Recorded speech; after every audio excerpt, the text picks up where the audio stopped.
తమిళనాడులో ఎన్నికల యుద్ధం ముగిసింది. గత కొన్ని నెలలుగా వేడిగా వాడిగా సాగిన ఎన్నికల సమరానికి ముగింపుగా గురువారం జరిగిన పోలింగ్ మొత్తం ప్రశాంతంగా సాగింది. ఏకంగా 85% దాకా పోలింగ్ జరగడం తమిళ చరిత్రలో ఇదే తొలిసారి. ఇంకా చెప్పాలి అంటే స్వాతంత్రం వచ్చిన తర్వాత మొదటిసారి ఇంత పెద్ద ఎత్తున పోలింగ్ జరగడం అని తెలుస్తుంది. ఇక చూస్తే కనుక తమిళనాడు అసెంబ్లీ ఎన్నికల్లో మొత్తం 234 అసెంబ్లీ సీట్లు ఉన్నాయి. ఈసారి త్రిముఖ పోరు భీకరంగా సాగింది.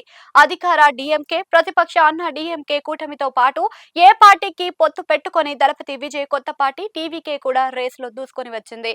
దాంతో ఓటర్లు అంతా పోలింగ్ బూత్లకు ఎగబడి వచ్చిన దృశ్యాలు అన్ని చోట్ల కనిపించాయి.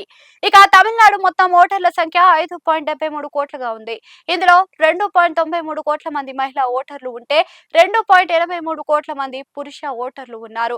7,728 మంది తృతీయ లింగ ఓటర్లు ఉన్నారు. వీరితో పాటు ఈసారి ఎన్నికల జాతకాన్ని తారుమారు చేస్తారు అని భావిస్తున్నారు. 14,59,039 మంది తొలిసారి ఓటు వేస్తున్న యువత ఓటర్లు సైతం ఉన్నారు. ఇక గురువారం రాత్రికి తమిళనాడు ఓటర్లలో 85.5% మంది అసెంబ్లీ ఎన్నికల్లో తమ ఓటు హక్కును వినియోగించుకున్నారని తెలుస్తుంది. దాంతో ఈ ఎన్నికల పోటీల్లో ఉన్న 4,023 మంది అభ్యర్థులు రాజకీయ భవిష్యత్తును వీరంతా నిర్ణయించుకున్నారన్నమాట.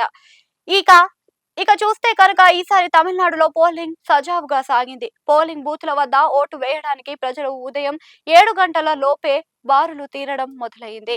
రాష్ట్రంలోని 38 జిల్లాల్లోని 32 జిల్లాలలో 80% పైగా ఓట్లు నమోదయ్యాయి. ఇది 2011లో పునర్విభజన జరిగిన తర్వాత నమోదైన 78% ఓట్ల రికార్డును అధిగమించింది. అత్యధికంగా కరూరులోని 92% ఓట్లు నమోదవ్వగా ఆ తర్వాతి స్థానంలో సేలం, ధర్మపురి రోడ్లలోని 90%కు పైగా ఓట్లు నమోదయ్యాయి. రాష్ట్రంలోని ఇతర ప్రాంతాల కంటే పశ్చిమ జిల్లాలలో ఎక్కువగా ఓట్లు నమోదయ్యాయి. చెన్నై జిల్లాలో 83.44% ఓట్లు నమోదయ్యాయి. చెన్నైలోని 16 నియోజకవర్గాల్లో చూస్తే 12 నియోజకవర్గాల్లో 80%కు పైగానే ఓట్లు నమోదయ్యాయి. అలాగే ఆర్కే నగర్, పెరంబూర్ నియోజకవర్గాల్లో 89%కి పైగానే ఓట్లు నమోదయ్యాయి.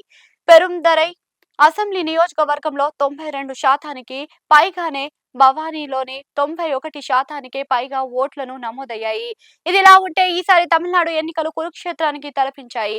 ఈ హోరాహోరీల పోరులోని ప్రధానంగా అధికార డిఎంకే నేతృత్వంలోని కూటమి ఒక వైపు ఉంటే ఏఐఏడీఎంకే నేతృత్వంలోని ఎన్డీఏ కూటమి మరోవైపు ఉంది. ముఖ్యమంత్రి స్టాలిన్ మరోసారి గెలవాలని పట్టుదలగా పనిచేశారు. 5 ఏళ్ల తర్వాత అధికార పీఠం అందుకోవాలని మాజీ సీఎం, ఏఐఏడీఎంకే ప్రధాన కార్యదర్శి ఎడప్పాడి కె పళనిస్వామి సర్వశక్తులను వాడారు. యువ ఓటర్లతో పాటు వివిధ వర్గాలను ఆకర్షిస్తూ దళపతి విజయ్ కూడా తన ప్రభావాన్ని గణనీయంగా చూపించారు అని అంటున్నారు.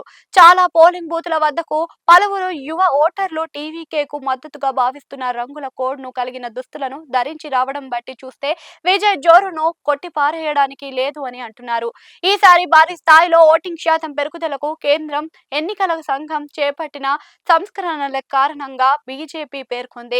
తమిళనాడు వ్యాప్తంగా నమోదైన అధిక పోలింగ్ శాతం బలమైన ప్రజాస్వామ్య స్ఫూర్తిని ప్రతిబింబిస్తుందని బీజేపీ నేతలు చెబుతున్నారు.